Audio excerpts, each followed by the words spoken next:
Yeah, you go.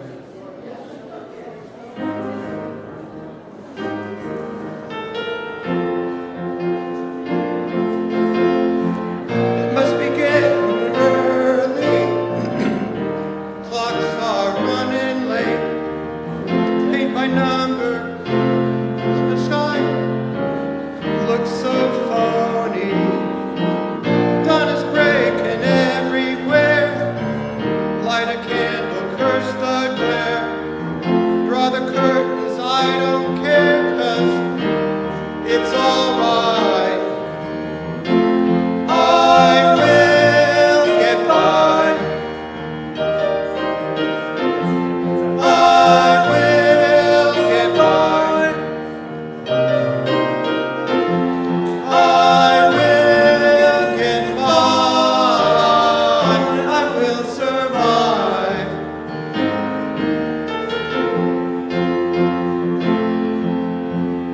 I see you've got your fist out. Say your piece and get out. Yes, I get the gist of it, 'cause it's alright.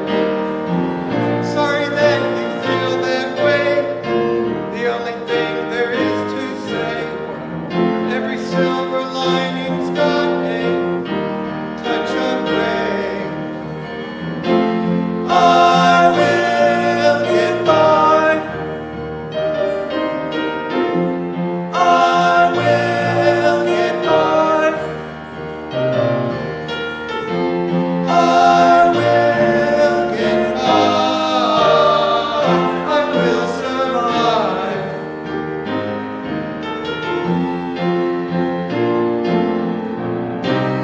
It's a lesson to me. The Abels and the Bakers and the C's. The ABCs we all must face and try to keep a little grace. It's a lesson to me. The deltas and the east and the freeze.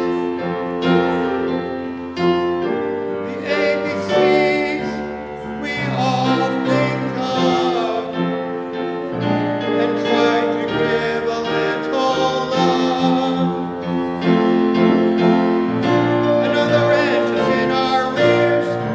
The dog has not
Good morning. Welcome to the Community Church of Chapel Hill Unitarian Universalist. I am Ginger Guidry, a member of the Worship Associates Ministry. We extend a warm welcome to all on this summer day, especially any visitors or newcomers. We are so glad you are here. Be sure to check out the special note for you, welcome guests and newcomers, on the back side of the order of service. After the service, please join us at our in-person Sunday social in the community building across the breezeway. We look forward to getting to know you. We also welcome those of you attending online. Lyrics to hymns and all elements of the service may be found on the screen. A complete order of service, including this week's announcements, is available through the link in the Sunday morning email and on the church website. If you haven't already done so, please turn off or silence all cell phones during our service to maintain a worshipful experience. Whoever you are, whomever you love, however you arrived at this beloved place, you are welcome here. And now we will have a share of the plate from Wendy Jebbins for You Can Vote.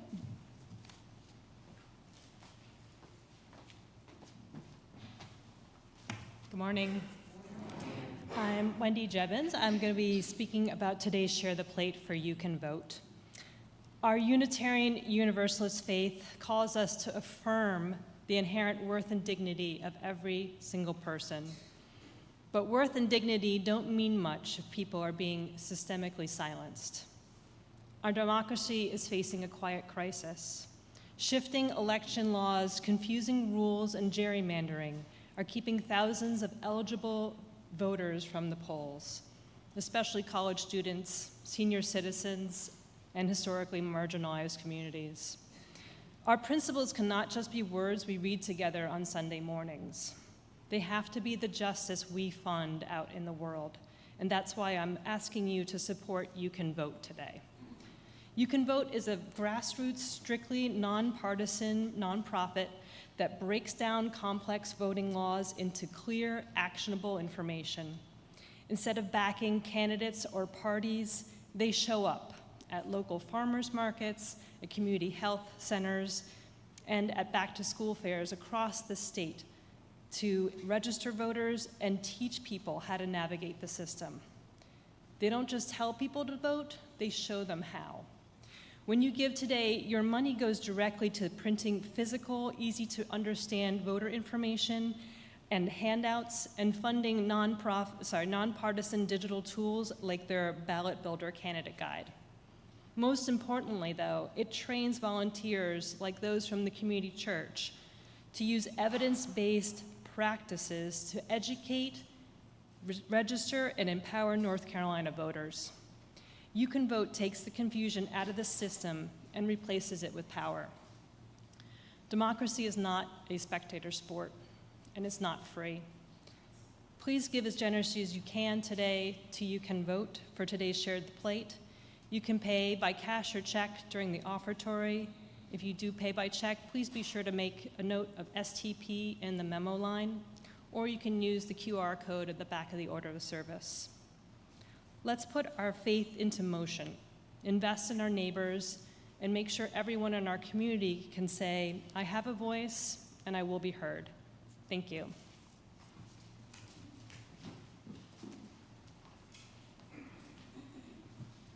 Thank you, Wendy.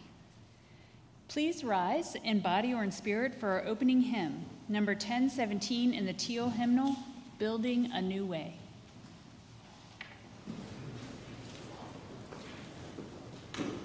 Already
Our call to worship is written by Reverend Kathleen McTeague. Into this home, we bring our hunger for awakening. We bring compassionate hearts and a will towards justice. Into this home, we bring the courage to walk on after hard losses. Into this home, we bring our joy and gratitude for ordinary blessings. By our gathering, we bless this place. In its shelter, we know ourselves blessed. Come and let us worship together. Please join us in our chalice lighting. The words are in the order of service, if you would like to join me in reading them. Out of the darkness, light. Out of the light, warmth. Out of the warmth, joy. Out of the joy, togetherness. May this flame hold us for the time we are here with one another.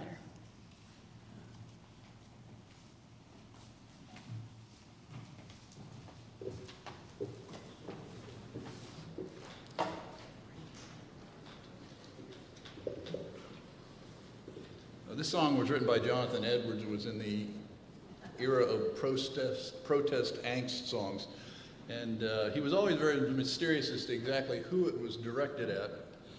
And so I'll leave it up to you to decide who your favorite target is.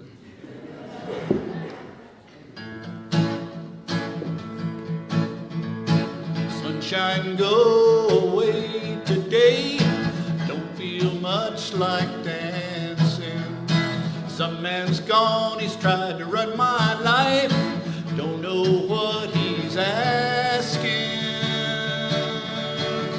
He tells me I better get in line. Don't know what he's saying. When I grow up, I'm gonna make it mine. These ain't dues I've been a-paying. How much does it cost? I'll buy it. The time is all we've lost, I'll try it. He can't even run his own life. I'll be damned if he'll run mine. Sunshine, sunshine, go away today.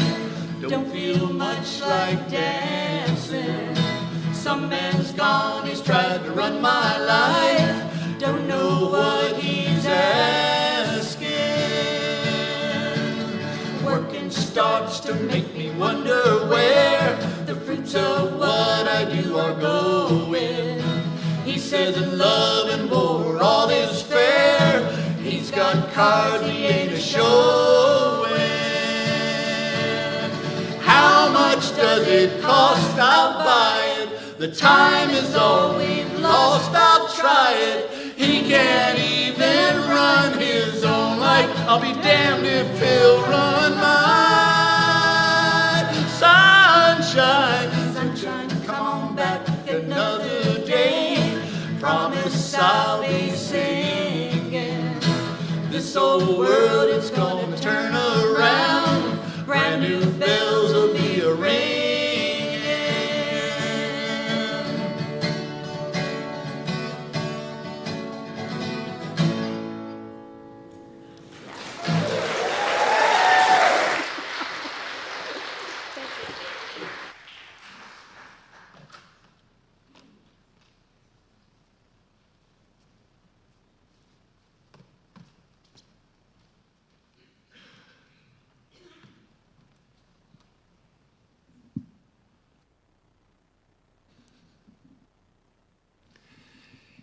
It is our practice to hold a time each week for sharing the joys and the sorrows that we bring with us into this community.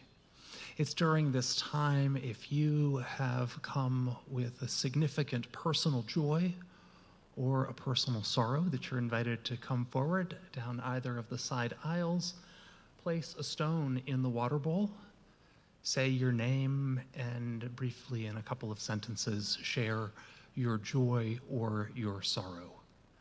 Let us enter into this time of tenderness and trust. Are there any joys and sorrows this morning? Come on down, Heather. I see a few others following, so come on up.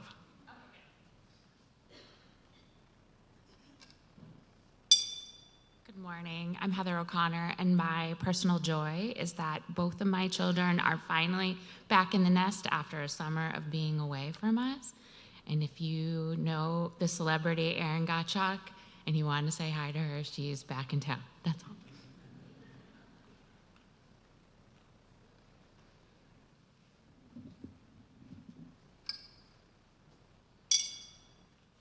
I'm Elizabeth Stockton, and I have a similar thematic joy. My son, William Brown, who's been away with his dad for the last year, has moved back home to Chapel Hill. So if you see him after service, I hope you'll welcome him back. This is his first opportunity to come back to church since he's returned home. So I'm very excited. Thank you.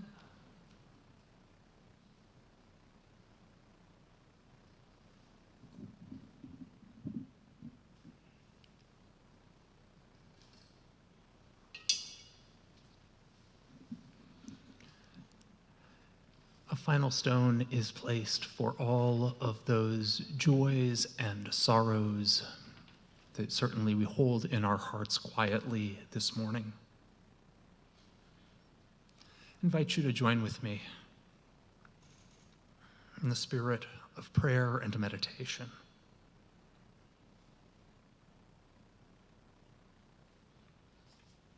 Spirit of life, source of our being and our becoming.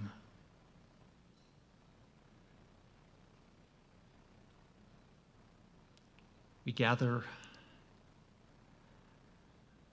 as the summer begins to wane, as time out of school comes to an end, as new beginnings take place in this community, as new beginnings and returnings and goings happen all around us. We hold in our hearts this day those in our community who struggle with illness, who wrestle with grief, who face challenges and uncertainties. We hold as well the simple but miraculous joys of community, the opportunity to know another person, and the wonderful blessing that it is to be known.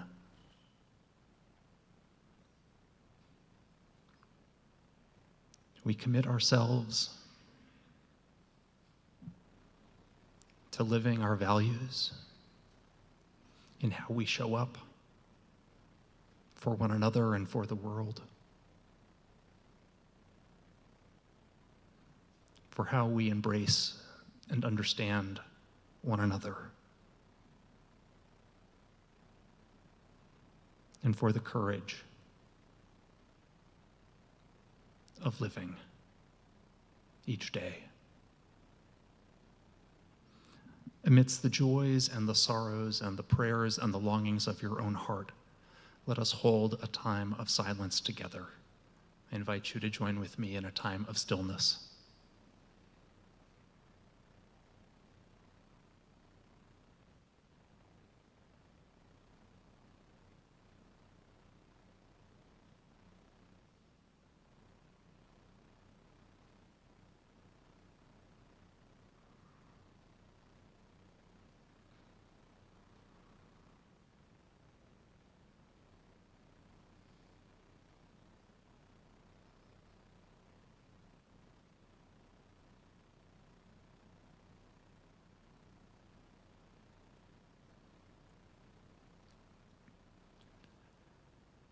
Amen.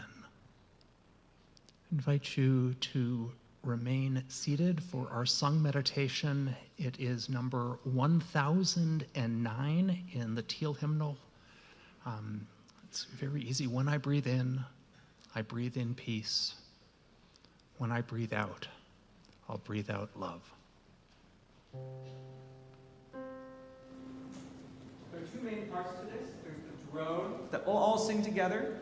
And then whenever you feel like singing melody, when I start bringing the melody, please join in. The drone is breathe in, breathe out, breathe in, breathe out, breathe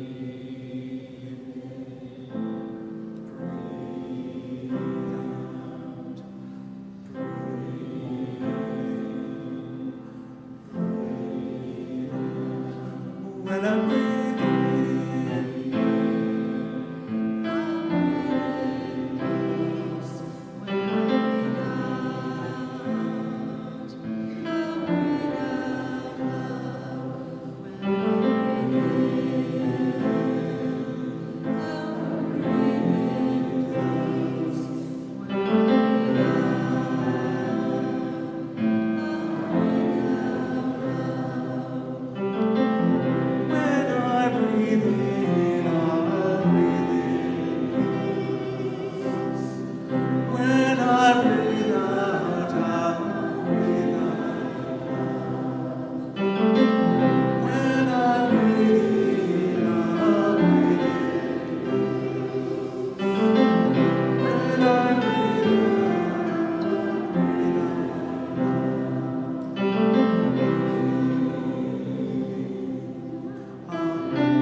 The reading this morning comes from the book Inciting Joy by the poet and essayist Ross Gay.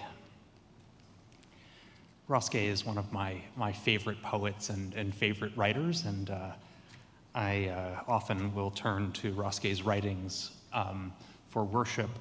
When I saw him speak last March at UNC, the person introducing him said that he is the poet laureate of delight, and that this comes from the introduction to his book, Inciting Joy. Or another time, this is Ross Gay speaking his words, or another time, this one from an undergrad at a reading I was giving, who about midway through a Q&A said something along the lines of, "I've always been told that you can't write about joy because it's not serious." And a professor at another school asked, as much for the benefit of his students as it was a challenge, though that might be giving him the benefit of the doubt, which I'm practicing doing more of.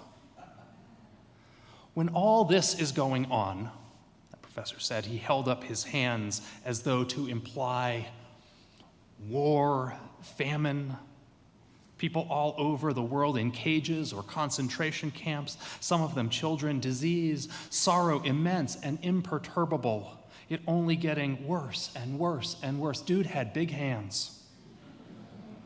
Why would you write about joy? Per the question, what does joy incite? I should say I have a hunch.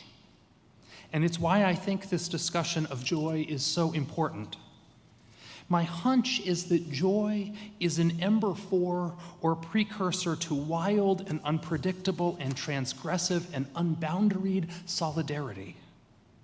And that solidarity might incite further joy, which might incite further solidarity, and on, My hunch is that joy, emerging from our common sorrow, which does not necessarily mean we all have the same sorrows, but that we in common sorrow, might draw us together.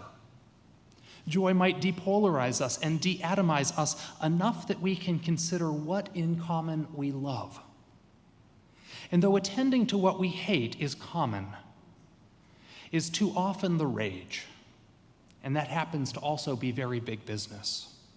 Noticing what we love in common and studying it might help us survive.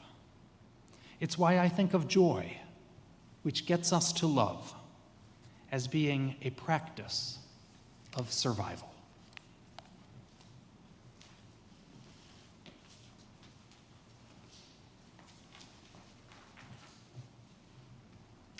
Freely have we received gifts that minister to our needs of body and spirit. Gladly we bring to our church and its wide concerns a portion of this bounty. If you wish to donate online, there is a QR code inside the order of service, which can be read by your cell phone's camera, and there's information on the church's website. Today, our generosity extends beyond our walls as we give to today's Share the Plate for You Can Vote. Remember that you can donate online, or if you are writing a check for the Share the Plate, please write STP in the memo line. We will now receive the morning offering.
Don't you dare even think about letting them steal your joy.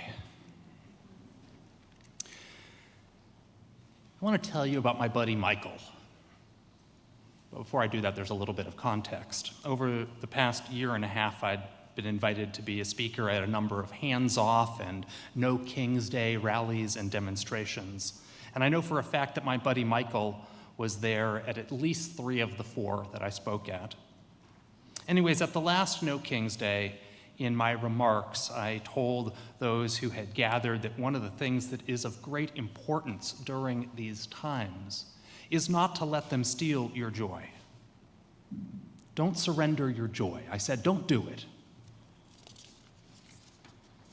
Ever since the time that I spoke and said that, every time that I've run into my buddy Michael, he's greeted me by saying, "Hey, Thom, I'm not letting anybody steal my joy." Dude, nobody's stolen my joy. Bro, still haven't let go of my joy. I run into him pretty frequently. Let me tell you a little bit about my buddy Michael. Michael works in public health and epidemiology. His life's work has focused on fighting HIV/AIDS and tuberculosis in a nation in sub-Saharan Africa. This is the work he's given his life to, working to improve the health and in so doing, bring social stability to this country. Literally life-saving work. When the administration in Washington, D.C. closed U.S. aid a year and a half ago, the healthcare system of the country where Michael had built his professional life was plunged into chaos overnight. Clinics were shuttered. Healthcare centers ran out of medications and medical supplies. Public health programs were eliminated.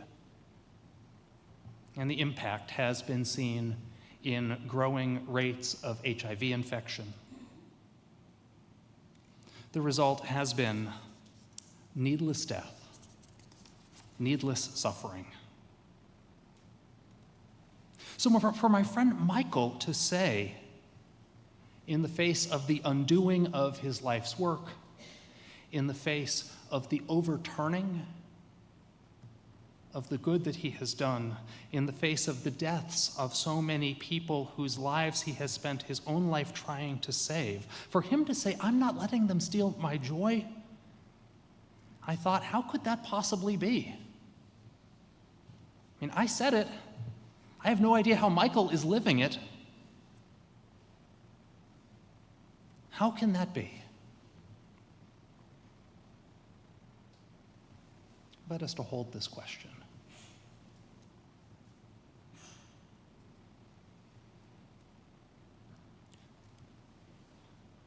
Welcome to mid-August, and to the sermon in mid-August where I introduce the theme that will be our worship theme for the coming church year. Each year in the spring, the worship ministry and I brainstorm, and we select a worship theme that will serve as a touch point for our worship life together. 3 years ago, the theme was connection. I still remember Ginger's comments in that worship associate meeting that was like, oh yeah, I want to preach on connection. 2 years ago, the theme was courage. Last year, our theme was longing. And this year, amidst our worship ministry meeting, joy was the theme that was proposed and that really grabbed our group. Kevin Bastian, I think, was the church member who proposed joy. And when he proposed this idea, I could feel my own energy shift and I could feel the energy in the room shift. We all kind of leaned in and thought hard. Another member of the group pulled out a reading about joy that had been read at her mom's memorial service and shared it with us. And that sealed the deal. So joy is going to be a worship theme this church year. And throughout the year, we're going to be exploring different facets of joy, not every Sunday, but about once a month. And as we do this, I want to invite you to explore your own relationship with joy and the place of joy within your own life. And so what I think I'd like to do this morning is to say a few perfunctory words about joy in order to frame and introduce this year ahead. I'd like to say that joy is unconditional more than it is conditional. I'd like to say that joy is internal more than it is exterior, and I'd like to say that joy is human rather than artificial.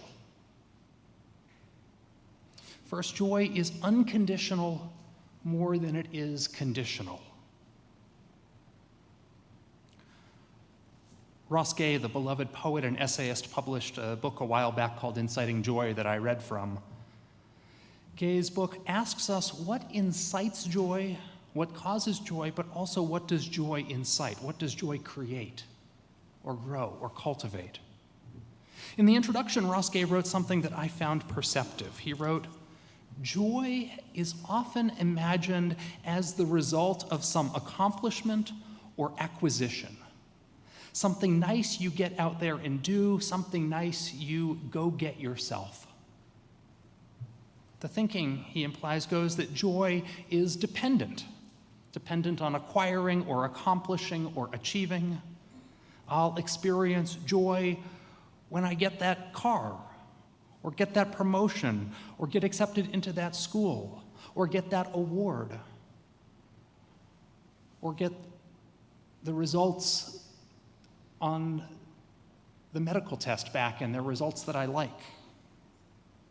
The thinking goes that joy is conditional, that it depends on certain external conditions being met.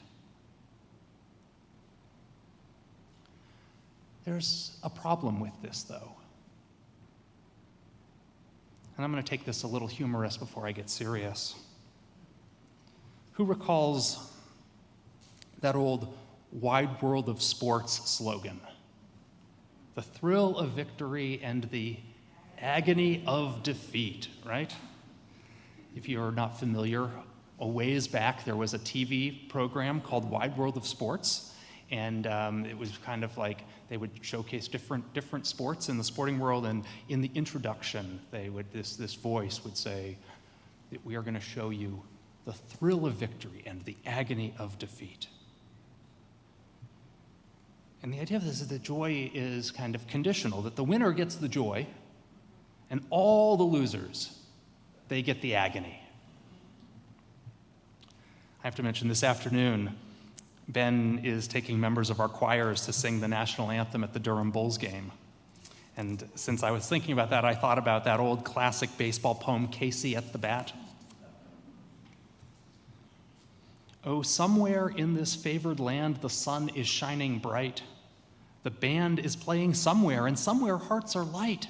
And somewhere men are laughing, and somewhere children shout, but there is no joy in Mudville. Mighty Casey has struck out, right? I'm clearly overanalyzing this poem. But this poem imagines conditional joy.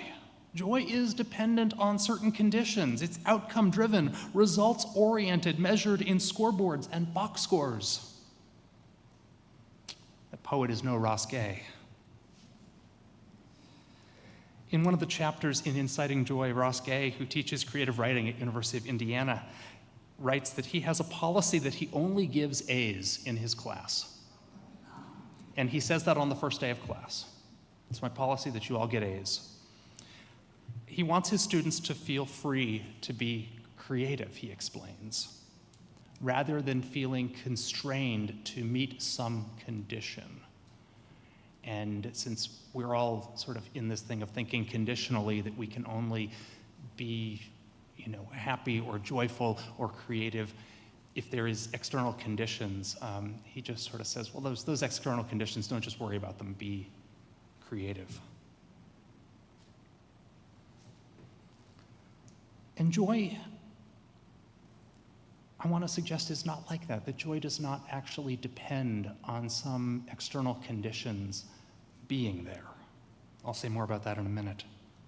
Related to this idea that joy is unconditional rather than conditional is the idea that joy is interior more than it is exterior. As we enter into this conversation about joy, I have a rubric I'd invite you to consider. The rubric is how we might think about pleasure, happiness, and joy. I want to suggest that pleasure is accessed through the senses and is experienced on the level of the nervous system. Happiness is experienced on the level of the mood, the level of feeling. And joy, I want to suggest, is experienced at some deeper level, the soul or the spirit or the psyche. Joy is experienced at the level of our humanity. As such, joy has much more to do with an internal state of being than with an external set of realities, I think. Which is why joy can be experienced even amidst the ruins. I was driving through Carrboro the other day and saw a sign announcing that next Sunday, El Centro Hispano is going to be hosting Fiestas en la Calle in Carrboro, parties in the street. Joy, alegría, even in spite of the world in which we're living. What does that look like to have a Latina street party in the streets? I think about Mother Pollard and what she said about participating in the Montgomery bus boycott. She said the famous words, "My feet is tired, but my soul is rested." That's that interior joy. I think about one of the things it says in the big book of Alcoholics Anonymous. In AA's big book, Bill W. writes this lovely line, "We are not a glum lot." I love that. We are not a glum lot, which I think should be the goal of like every group of people in the world. And I think of the depth of what it means to say that even in the midst of like illness, addiction, taking a fearless moral inventory, there is joy, and there is more joy, and there is life. Or a story from my own personal experience recently. This past spring, my family and I went up to New York City for the first time to see a Broadway show. The show we wound up seeing was Cats, the Jellicle Ball. Not Cats as you imagine it, but a remake, a complete reimagining of the musical Cats. Now, Cats, the original, has always been a musical that's high on spectacle and low on plot. And in this reimagining, all of the characters are reimagined as contestants in a drag ball. There are no cats. There's no cats in the show. And somehow that makes the plot make a lot more sense. But what the musical really was, what it really was an extravagant and unbridled expression of queer joy and trans joy. Just this amazing, extravagant outbursting of joy. And what I wanted to propose is that joy is not downgraded by some accounting of all the things in the world that are positive and all the things in the world that are negative. That joy is not simply a means to an end, an organizing strategy for confronting our opponents, but that joy is the expression of our full humanity, even within the ruins. Which leads me to my last thought this morning, which is that joy is human rather than artificial. What I mean by this is to say that we create joy, that we find joy, that we experience joy, that we feel joy not as a means to an end, but because the experience of joy is deeply human. For the record, I don't think that joy is uniquely human. I believe that animals can experience joy as well as happiness and pleasure. But notwithstanding, joy may not be exclusively human, but joy is a part of the human experience. We experience joy because that's what human beings do. And when we cultivate joy, when we bring ourselves to feel joy, we are doing what we are meant to do as human beings. Whether it's the Latino community in the streets of Carborough next weekend, or the bus boycotters in Montgomery, or the people counting sobriety in weeks and months as they work the steps, or the kittens voguing on Broadway, or my buddy Michael,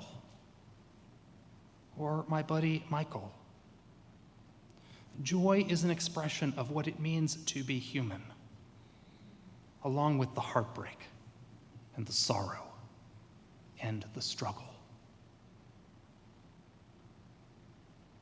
So don't give up that joy, along with the heartbreak and the sorrow and the struggle. That joy is that part of our human being, part of our full humanness. As we enter into this year's theme, let us reflect upon and pay attention to what brings us joy. Let us become aware and open to what joy evokes from us. Let our own humanity never be diminished. Don't you dare give away your joy. And I am smiling. Thinking about the adventure that we'll all share together in the year ahead. Because I know that there will be tears, and I know that there will be sadness, and I know that there will be loss. But may there also be joy. In introducing joy this morning, there is a hymn that I could not help but choose. It's the Beethoven. It's the Ode to Joy. And I invite us to rise in body or in spirit as we sing out our closing hymn, number 29 in your gray hymnal.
chalice are in your order of service.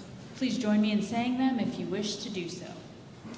We extinguish this flame, but not the light of truth, the warmth of community, or the fire of commitment. These we carry in our hearts until we are together again. Before we sing Shalom, let us thank our musicians today.